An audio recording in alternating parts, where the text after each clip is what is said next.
पर मैंने जैसे ही बाहर देखा, बाहर कुछ भी नहीं दिख रहा था क्योंकि बाहर अंधेरा था। उसके बाद मैं जैसे ही पीछे अपने बिस्तर की तरफ मुड़ा, तभी वो रोने की आवाज़ और तेज हो गई। फिर उसके बाद मैंने सोचा चलो एक बार बाहर देख कर आता हूँ, कहीं किसी को मेरी मदद की ज़रूरत होगी। इतना बोलकर मैंने अपने बैग से टॉर्च निकाली और अपने घर से बाहर निकल के घर के पीछे की तरफ जाने लगा। अंधेरी रात थी और मैं जैसे जैसे चल रहा था वैसे वैसे मेरी चलने की वजह से जंगल में जो सन्नाटा था वो टूट रहा था, क्योंकि मेरे पैर जैसे जैसे जंगल के सूखे पत्ते पर पड़ रहे थे वैसे वैसे काफ़ी आवाज़ आ रही थी। फिर उसके बाद मैं चलते चलते जैसे अपने घर के पीछे पहुंचा तो वो रोने की आवाज़ अब मुझे काफ़ी साफ साफ सुनाई दे रही थी।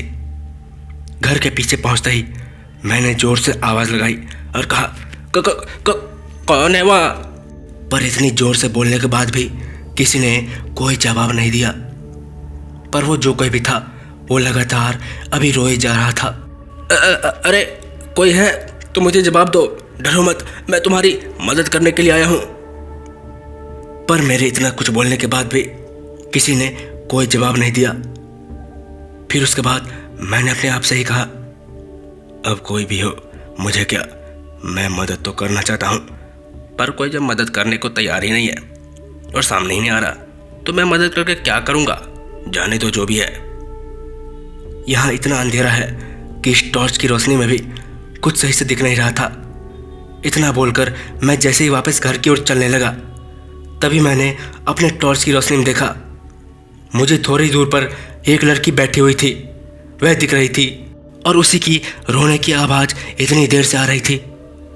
उसे देखने के बाद मैंने उससे पहले वही खड़े होकर पूछा, कौन है आप और क्या हुआ आपको? मेरे इतना बोलने के बाद ही उस लड़की ने अपना सर ऊपर करके मेरी तरफ देखा। उसके बाद उसने फिर से अपना सर नीचे करके रोने लगी। मुझे ये देखकर बड़ा ही अजीब तो लगा, पर फिर से मैंने आवाज़ लगाई, अरे कौन है बताओ ना। इतना मेरे बोलते ही उसके बाद उस लड़की ने फिर से अपना सर ऊपर करा और बिना कुछ बोले अपना सर नीचे करके रोने लगी। फिर उसके बाद मैंने सोचा क्या पता कोई ज़रूरत हो उसको, चलो उसके पास जाकर देखता हूँ। इतना बोलकर मैं उसके ओर चलने लगा और फिर उसके पास जाकर मैंने फिर से कहा, आप ठीक तो हैं और क्या हुआ है आपको? मेरे इतना बोलने के बाद भी उस लड़की ने फिर अपना सर ऊपर करा और अपने हाथ को ऊपर करके इशारा करा। उसके बाद मैंने जैसे ही उस तरफ देखा तो मेरी आंखें फटी की फटी रह गई, क्योंकि मैंने देखा उस लड़की का चेहरा अब एकदम सा भयानक हो गया था।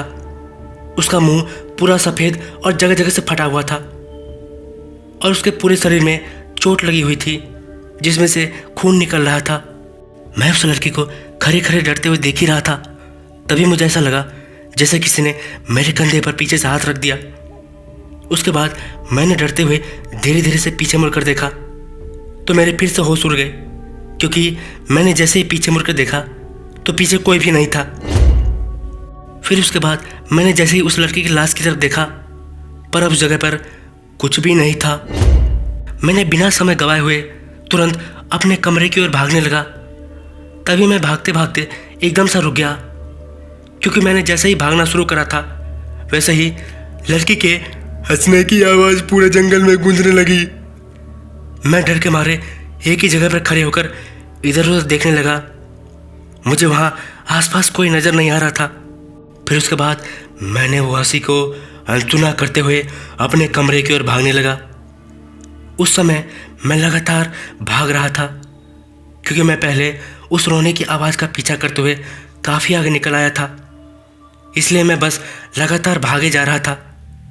तभी मैं भागते भागते किसी के बड़े जोर से टकराने की आवाज़ सुना।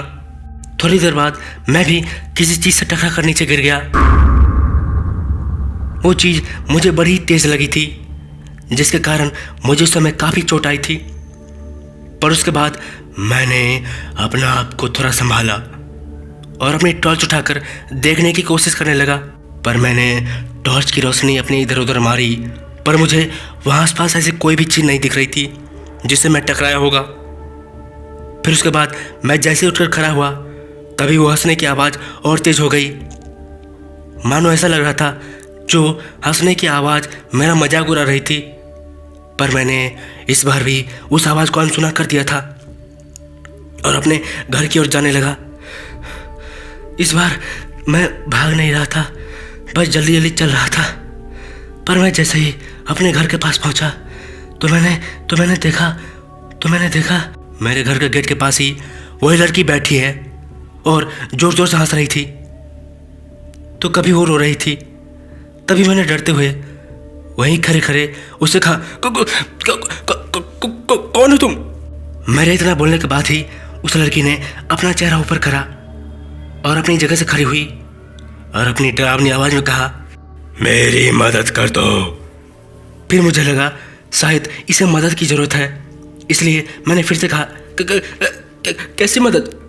मेरे इतना बोलने के बाद ही उस लड़की ने अपना हाथ इशारे से कहा।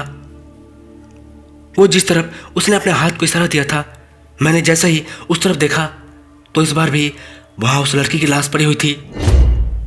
मैंने फिर उस लड़की की तरफ देखा तो लड़की बाद में हंसने लगी। ये सब देखकर मैं तो डर गया था पहले, पर मैंने फिर से हिम्मत करी और उस तरफ भागने लगा जहां वन विभाग की चौकी थी। मैं लगातार उस जंगल में भागे चला जा रहा था और यही सोच रहा था आखिर वो कौन है जो मुझे इतनी देर से परेशान कर रही है।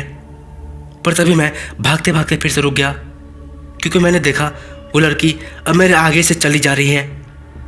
मैं डरा हुआ था तो मैंने उस समय हार नहीं माना, इसलिए मैं तुरंत पीछे की तरफ मुड़ा और अपने सरकारी कमरे में भागने लगा। मैं भागता भागता जैसे अपने सरकारी कमरे के पास पहुंचा तो मैंने देखा वो लड़की अब घर के गेट के पास खड़ी हुई थी। पर मैंने सोच लिया था चाहे अब कुछ भी हो जाए, मैं अब रुकूंगा नहीं, मैं अब झुकेगा नहीं साला, मैं सीधा घर के अंदर ही जाऊंगा। मैं जैसे जैसे आगे जा रहा था वैसे वैसे उस लड़की के हंसने की आवाज़ और तेज हो रही थी। पर मैं जैसे ही उस लड़की के एकदम पास पहुंचा तो वो लड़की एकदम से गायब हो गई। फिर उसके बाद मैं सीधा अपने कमरे में चला गया। मैं कमरे में तो चला गया पर मुझे अभी भी उस लड़की के रोने की आवाज़ आती है। उस लड़की का रहस्य पता नहीं चल पाया कि वो लड़की कौन थी और मेरे साथ कौन सा भ्रम कर रही थी। तो दोस्तों कहानी यहीं तक थी। अगर आपको अच्छी लगी तो चैनल को लाइक सब्सक्राइब जरूर कीजिए। मिलते हैं ऐसे ही इंटरेस्टिंग कहानी के साथ, तब तक के लिए जय हिंद जय भारत।